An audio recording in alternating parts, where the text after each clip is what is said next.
Salinee Vanichanan-Meek, here to invite you to Withyin's Wellness Workshop. This month's modality is yoga.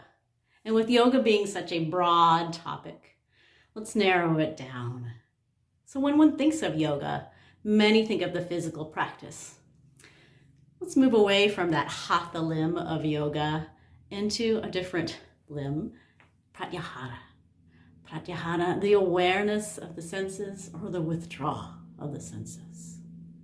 So let's ponder.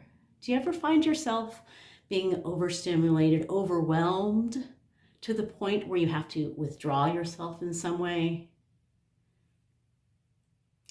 If so, let's explore and discover a healthy amount of engagement and withdrawal to find more balance, a little more of our truer selves. If this resonates with you, come join me this week on Zoom. See you there.